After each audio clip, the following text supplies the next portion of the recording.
আসসালামু আলাইকুম ভিউয়ার্স। আশা করি সবাই ভালো আছেন। তো আজকে আমরা চলে এসেছি বর্তমানে ইন্ডিয়ান ই-মেডিকেল ভিসা নিয়ে কিছু তথ্য দেওয়ার জন্য। আসলেও এটি আমাদের জন্য সুবিধা নাকি অসুবিধা? তো তার আগে বলে রাখি, যারা এখন আমাদের চ্যানেলটি সাবস্ক্রাইব করেননি, অতি দ্রুত আমাদের চ্যানেলটি সাবস্ক্রাইব করে এবং লাইক দিয়ে আমাদের সঙ্গে থাকুন। আপনার মতামত কমেন্টে জানান পরবর্তী আপডেটের জন্য। আমাদের মূলত ইন্ডিয়া যাওয়ার বড় একটি কারণ হচ্ছে মেডিকেল সার্ভিস নেওয়ার জন্য।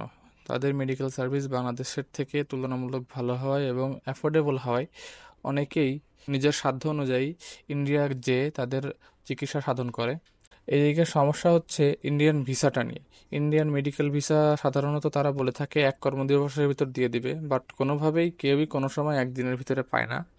2 থেকে 3 দিন সময় লাগে মিনিমাম। কিছু কিছু ক্ষেত্রে আরও বেশি সময় লাগে। আর হ্যারাসমেন্টের শিকার তো আছেই। তো এক্ষেত্রে ই মেডিকেল ভিসা হয়ে গেলে একটা সুবিধা হবে।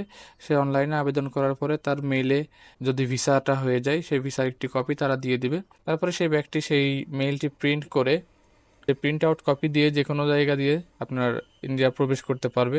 আর যেহেতু অলরেডি অনেকগুলো ট্রানজিট খুলে দেওয়ার কথাবার্তা বলছে সরকার, ট্রেন লাইন সহ আর অনেকগুলো ট্রানজিট ইন্ডিয়া বাংলাদেশের ভিতরে খুলে দেওয়ার কথাবার্তা চলতেছে। তো যাওয়া আসার ব্যাপারটাও তুলনামূলক সহজ হয়ে যাবে ট্রিটমেন্টের জন্য। তো এক কথায় বলা যায় যে ই মেডিকেল ভিসাটা বাঙালিদের জন্য তুলনামূলক সুবিধার ক্ষেত্রেই পড়ে। আসলে ভিসা করাটা অনেকটাই টাফ হয়ে যায়। ফিজিক্যালি যে সেখানে ঝামেলা ফেস করার পরে ভিসা হয় কি না হয় তার কোনো নিশ্চয়তা থাকে না।